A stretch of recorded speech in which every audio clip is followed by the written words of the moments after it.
For the benefit of new listeners who did not hear last week's program, just take a brief moment and give them a capsulized version of what your source told you. Well, it started with a phone call from a gentleman I've known since 1979. I'll say he's a fairly good friend. I mean, we've known each other for that long, and he was a patrol officer, worked his way up the ranks, and after 9/11 was tapped into federal agency, ultimately working now under the umbrella of the DHS in a very close compartment or close area with the heads of the Department of Homeland Security, or the head and, of course, the directors and associate directors and what have you. In fact, he jokingly calls it the estrogen-challenged building or buildings, complex of buildings, referring to Janet Napolitano. Now, having said that, he had heard some things, and he knows what I do for a living. I'm a private investigator by trade, although I do write columns for my website, which is HomelandSecurityUS.com, as well as for CanadaFreePress.com, and I appear on Coast to Coast AM with George Norrie and other radio programs, and so he knows what I do. And he said, look, I've got some information for you. I think it's going to be right up your alley. And he started telling me, he said, in fact, Rick, I think I sent you, and I think you have on accessible via the interview my handwritten notes. He said, look, a civil war is coming. At first he said civil unrest, but a civil war is coming to this country, and there's really not going to be any stopping it. And this is a phone call, from April 28th of this year. And by the way, the phone call was like at 2:30 in the morning, so if you look at my notes that are published anywhere, please understand I was writing, almost in the dark and after having been asleep for 20 minutes. But that said, the civil war coming in the United States, no stopping it. The Department of Homeland Security is preparing for an economic collapse. The dollar is going to really become worthless in this country.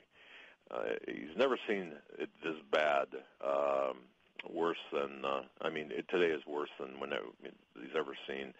The top brass at the Department of Homeland Security, and that also extends to the top brass in D.C., in other areas of government, they don't care. They really don't care. They are now showing their overt actions. I mean, what they're doing is everything is in plain sight. Troops are coming in here to this country, foreign troops. Now, we've always had that. Ladies and gentlemen, we've always had foreign troops here for cross-training purposes and whatever. But there's something different about the number and nature of these troops. Some of them are from Russia, I think we talked about.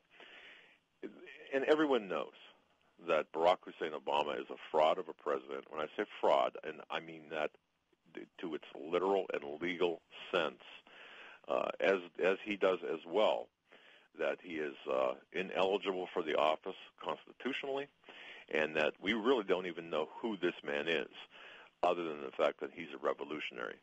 And my source went on to state, and again, this is kind of a summary first program, or the last program, I should say.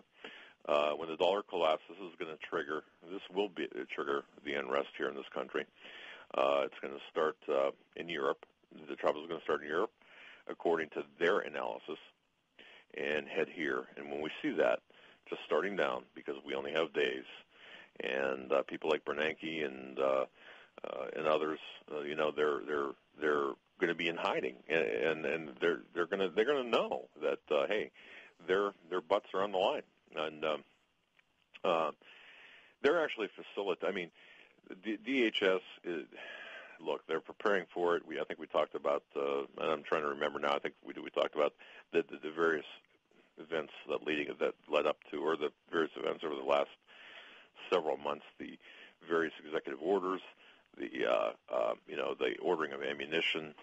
Why? Why are all these things happening? Well, because they know that things are going to get bad here in the States, and they're not even trying to stop it. They're actually, I want to say, behind it. So that after that, and I would really urge folks, if you haven't heard that interview that Rick Wiles and I did together, please listen to it again. And I think you'll get more out of it, because my son, who's 29, he said, look, he just called me here before the show and said, I listened to it again, and I heard things I didn't hear before, and boy, you're right on this, and this. And he said, boy, can you, he was saying different things. So I'd urge everyone to listen to that interview that you had posted. I believe it was May 2nd or May 3rd.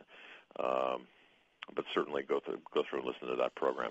Doug, you just said a moment ago that the elite in Washington are not only are they not trying to stop it, they're actually trying to facilitate it. See, that takes it to a whole new level. Well, yes. Now, if I may, Rick, just to make things a little bit easier here, what happened was after we spoke, my source said, "Look, there's a meeting. There's going to be a meeting held," and I'm not even sure I told you this because at the time I wasn't. I just didn't expect things to happen the way they did. But anyway, my source says, "Look, there's going to be a meeting that's going to be held next Saturday, meaning this past Saturday." In Virginia. Let me see if I can find out from that meeting and call you back. And, of course, on Sunday morning, this past Sunday morning, he called me. And he said, look, well, the first thing I asked him was, who was at the meeting? And he said, I can't tell you. But there'd be some names that you know. And then some names that, of course, you wouldn't know. And you'd never know. And that's just the nature of these things. It wasn't necessarily an official meeting, but he said, I can tell you what transpired according to his source. Now, of course, you have to people have to understand that my source is attempting to give me as much information as possible without putting himself in jeopardy as well as his own source in jeopardy. So we have to kind of walk a pretty thin line. But so from here on now, I'm going to be combining the information from both interviews a little bit to make it more cohesive. But yes, what is happening? And by the way, folks, it was on May 2nd, 2012, during our interview that when we first disclosed this information, and I would urge everyone to read that or to listen to that interview. But what's going on right now is this. He said there's a revolution going on in the United States, which is really, that consists of three parts. The economic chaos, which we had talked about. But he said there's two other things that need to be mentioned. The racial division and the chaos through class division that's going to occur. And if you consider the diagram of like three circles all meeting together, or all overlapping, and in the center, where all the three circles kind of coincide, would be Barack Hussein Obama, the guy in the middle. And he's the one, and his czars are all, shall we say, fomenting this three-tiered revolution through the economic chaos by not stopping the policies of Bernanke, by not stopping the policies of the feds, of course, fomenting the racial division. Two words there, Trayvon Martin, look what he's doing there, and also through class warfare, which is essentially a result of the economic chaos that's taking place. And what he said is, Obama has the people that were the protesters, that were the organizers back in 1968 in his White House, in his staff of advisors. And they took the lessons, what they learned in 1968, and they're using that as a template for 2012. And he said, what you have to understand is this: Obama and his czars, they want to stay in office. They do not want to leave. They want this. They're not finished destroying our country, and people have to understand that their agenda is not finished. So when you see Obama walking around and seemingly not caring about the election and taking these lavish vacations against the advice of others and saying, my gosh, you're really rubbing in people's faces. They can't pay their mortgage, and your family's in Spain or wherever they are. There's something that's not right about that.